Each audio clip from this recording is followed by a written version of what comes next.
One of my favorite songs that we sing in the church says, "There is a God, He is alive. In Him we live and we survive." Is God really alive today? Does He provide for us? Does He interact with us? When I pray, does He really hear me? Or has God just set the world in motion and He just watches from afar? That's what we're going to talk about today. That is the providence of God. And so I want to begin at the very start here and ask the question, what is the providence of God? How does God work in the lives of mankind today? Friends, to begin with, I want to suggest to you that there are a lot of different views in the world with regard to how God interacts with us today. Of course, first there is the atheist view. The atheist would say God is not working at all because they would say God does not exist. They would say we're alone in the universe. Secondly, we might suggest what we would call the Calvinist view. The Calvinist view is that all of life is predestined to happen and that everything happens for a reason. God coordinated it. Nothing is left to chance, but rather every event happens because God wanted it to happen that way. Next, there is what I'm going to call the deist view. They believe that there is a God, but He doesn't interact with us at all. He sees all, but He does nothing. And then there is the charismatic view. The charismatic view is that God is working in the lives of man today. Frequently, they would say through the use of miracles. And so if a piano is going to fall on your head, then God will divinely, miraculously guide you to move out of the way. But of course, there's a problem with that view, and that is that charismatics sometimes have pianos fall on their heads. But friends, none of these views is consistent with what the Bible teaches about providence. None of these views properly represents the way that God works in our lives today. I want to suggest to you that God works in our lives today providentially. Now, what do I mean by that? What is providence? In truth, the word providence is hardly found in the Bible at all. In the Old King James Version, it's found only one time. In other translations, the word is completely absent. But the fact that the word is unknown in the Bible doesn't mean that providence is not found in the Bible. In fact, the one time in the King James Bible where the word providence occurs is in Acts 24 and verse 2. But even there, it's not talking about God's providence. It's talking about a Roman official and the fact that he was the one doing the providing. But again, the absence of the word does not mean that God does not provide. Friends, God's providing is seen throughout the Bible. In fact, you can see the word provide in the word providence, providence. The prefix pro means before, and the vidence part of the word in English has to do with being able to see. In fact, we get our word video from the same root. Providence literally means to see before. God in heaven sees beforehand. In fact, if you look up the definition of the word provision, this is what it says: a measure taken beforehand to deal with a need or a contingency. Friends, that's all we're talking about, is that God, in His power and might, sees my needs in advance, and He operates in this natural world to take care of us. God works in our lives. He provides for us. He cares for us. He looks out for us, and we're calling that His providence. Now, the first point that I want to make, and this is very important as we discuss His providence, I want to discuss the difference in providence and miracles. You know, there have been times in the past that God provided for His people, but He did it by the means of miracles. When Jesus fed the 5,000 in Matthew chapter 14, He made provision for their physical means, but He did it in a miraculous way. And so what He did was He set aside the natural laws of the universe, and miraculously the fish would just keep replicating. They were there. They did not run out. God provided that way. When God parted the Red Sea in Exodus 14, the sea parted. That doesn't naturally happen, but He provided for the Israelites. He protected them by the means of a miracle. On occasions such as this, God steps in and He abruptly interrupts natural law. But friends, even in Bible times, miracles were the exception rather than the rule. I think that sometimes we have mistakenly believed that from the beginning of the Bible until the close of the book of Revelation, that God's just constantly working miracles. And that because God is not working miracles today, that means that God is not really involved in my life today. I want to ask you a question. When you ate supper last night and you enjoyed that good meal, where did that bread come from? Did God provide the bread for you and the water that you drink, the bottled water that you had? Did God provide that water for you? The answer is absolutely. Now, is there any difference in the source of the water that miraculously came out of the rock in Exodus 17 and the water that was on your table when you ate dinner last night? Friends, there's no difference at all. God provided it. And the fact that He did not provide it miraculously to you doesn't change the fact that God still provides. Did you know that there are only 5 times in the Bible when there are an abundance of miracles? Let's count them together. Number 1 is the creation. There was an abundance of miracles at the creation just because of the very nature of creation. Number 2 is at the Exodus. At the Exodus, you've got the plagues and the parting of the Red Sea, the giving of the 10 Commandments. But after you get beyond the Promised Land, how many miracles are there? I mean, you get beyond Jericho, and you'll be troubled to find an abundance of miracles other than, Joshua causing the sun to stand still. Does that mean that God was not working with the Israelites when they were capturing city after city and nation after nation? Of course He was working with them, but He was doing it in a natural way, not miraculously. The third time in the Bible when you read about a lot of miracles is in the work of Elijah and Elisha. There are 7 miracles of Elijah, 14 miracles of Elisha, so you have 21 miracles there. Now, why is that? Why did God do that?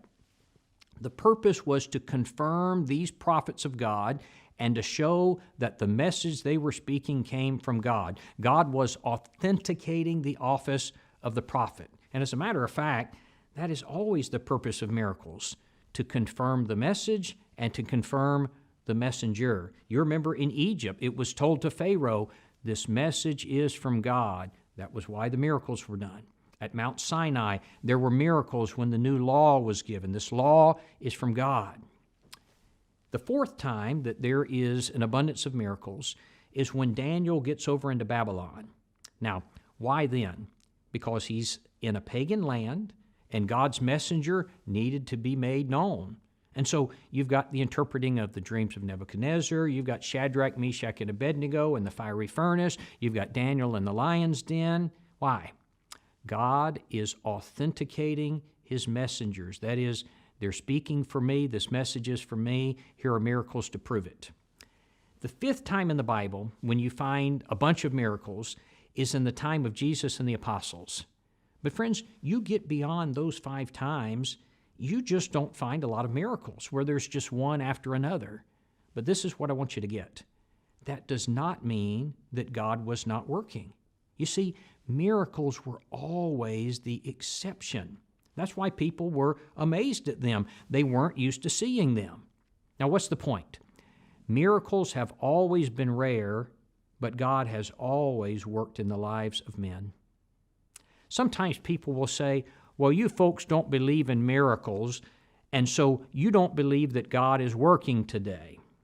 First, we do believe in miracles. We believe in every miracle that is listed in the Bible, every last one. But we also believe in 1 Corinthians 13 and Ephesians 4 and other passages that say that miracles have ceased today. Secondly, just because we don't believe in miracles taking place today does not mean that we don't believe that God is working in our lives today. Of course God is working in our lives today. Friends, throughout history, most of God's workings have not been through miracles. Oftentimes today when speaking, we make a distinction between miracles and providence.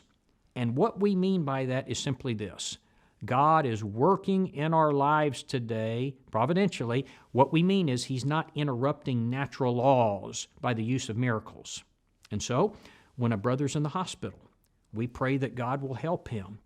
We don't expect that God, through a miracle, is going to fix this man's heart and just, whoosh, the man's heart's going to be instantly healed. What we mean is that God is going to work through the doctors and the nurses, and through natural healing processes, He's going to restore this brother. Sometimes people will say, well, if you don't believe in miracles, then you don't believe that God is powerful today. Oh, I reject that. I want you to consider the power involved in a prayer for a brother who's in the hospital. How is God going to answer when I pray for that brother?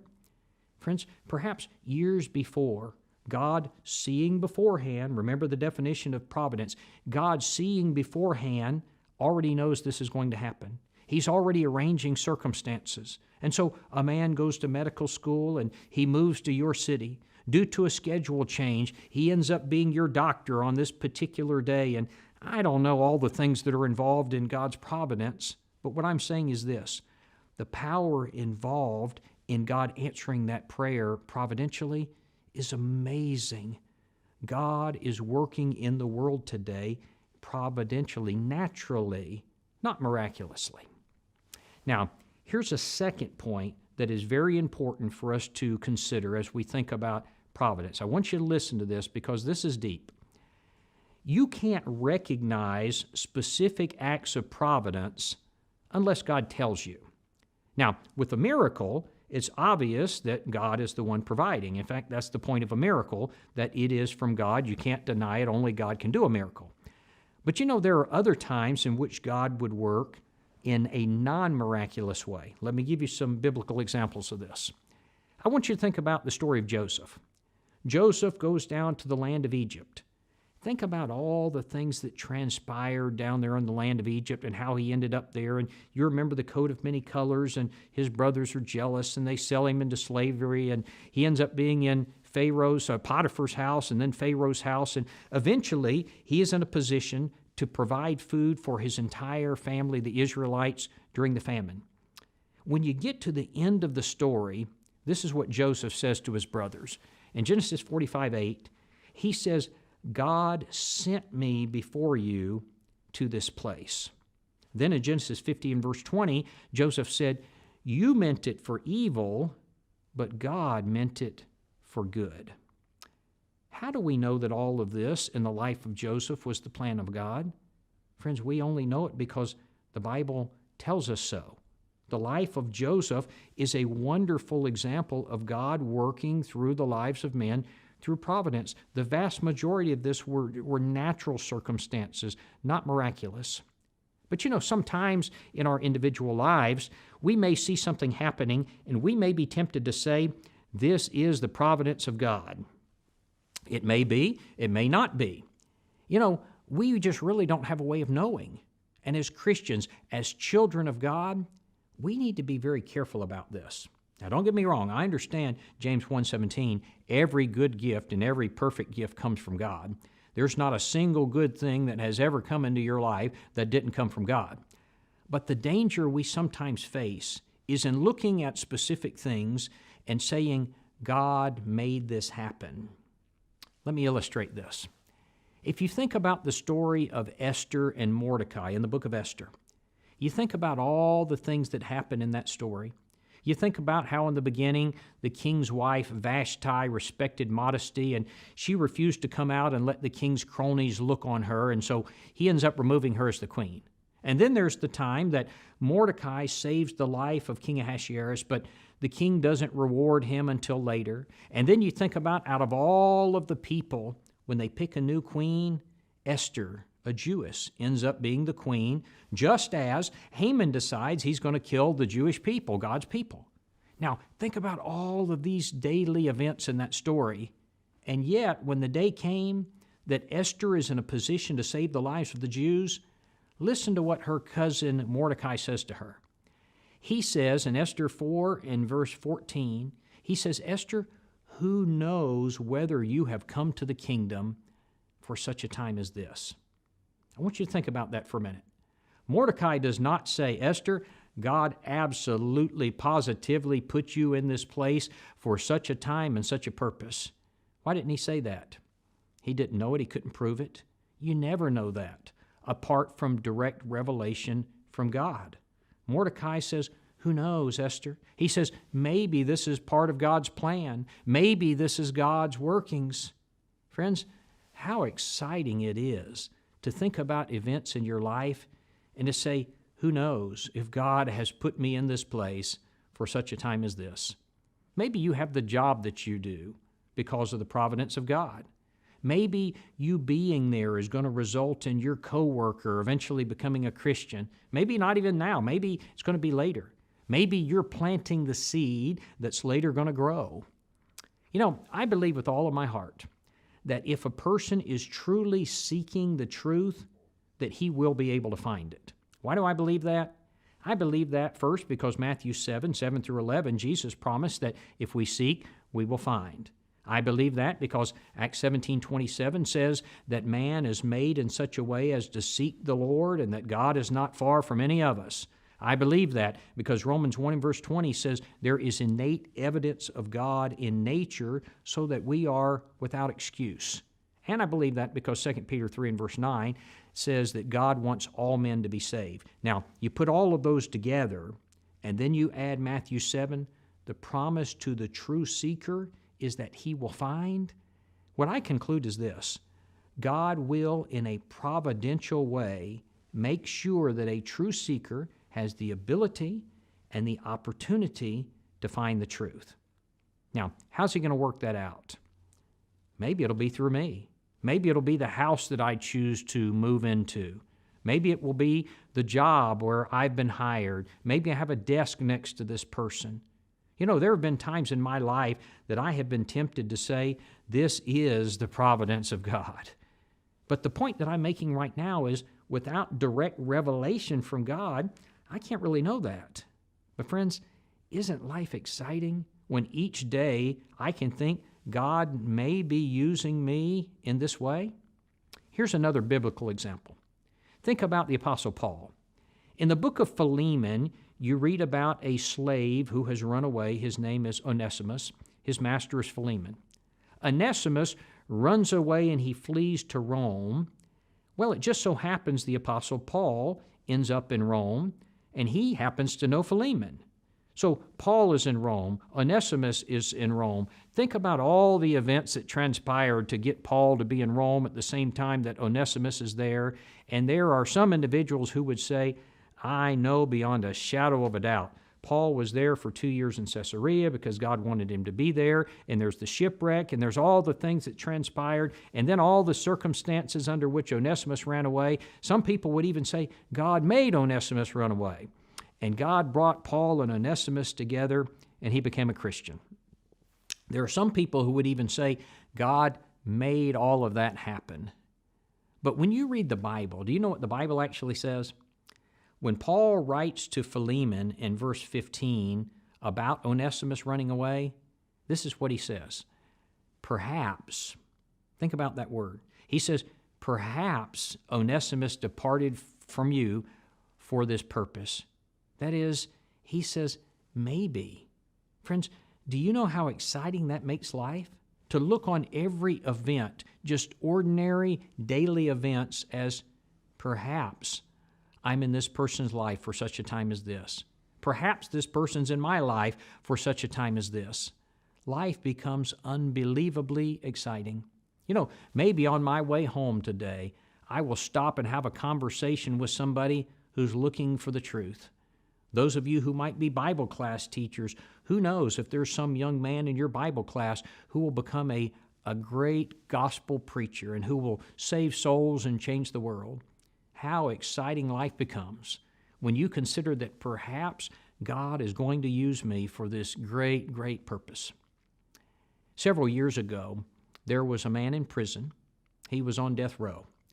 A member of the church in another state sent him a Bible correspondence course. The man worked through it. He decided he wanted to become a Christian. He wanted to be baptized.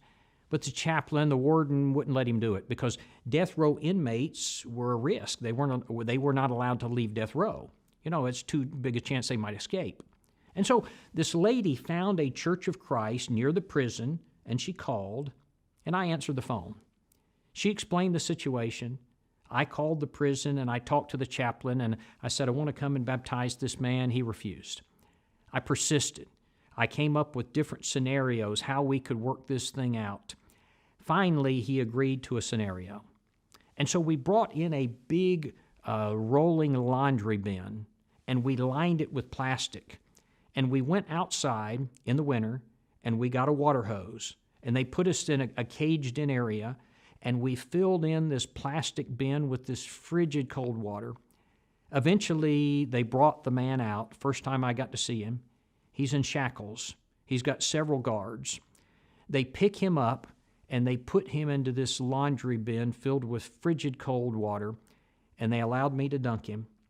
I had a hard time getting the man back up in this little cart, and he's shackled on his hands and his feet. When they got him out, I said, "Welcome, brother." He's shivering. They took him away. I never saw him again, and they executed him soon afterwards. Do you believe that providence was working in that man's life? It sure looks like it to me. And in one sense, God was certainly providing. He was providing the gospel via his church, via a gospel preacher. But did God cause it to happen that way? Friends, that's another question. 1 year ago, I was involved in a four-wheeler accident that has left me as a paraplegic. I will, more than likely, spend the rest of my life in a wheelchair. But that accident and my injury has opened some doors to me that I would likely never have had opened. After my accident, we had to alter my house, have it modified for my wheelchair, and during the construction, I was able to teach and to baptize 4 of the contractors who were working on my house. I've been invited to speak at a conference of financial investors and to tell my story and to talk about the Bible. That would have never have happened. A video that I did about the accident has gone, semi-viral. Tens of thousands of people have watched it, people who otherwise maybe would have never heard the truth. And so, do I believe that God caused the accident? I absolutely do not believe that. I do not believe God is going around crashing people on four-wheelers. But do I believe that God can use that accident providentially to reach people with the truth? Absolutely, I do believe that. Dear friend, as we conclude our discussion today, maybe you've been searching for the truth. It may be the providence of God that brought you to watch this video today.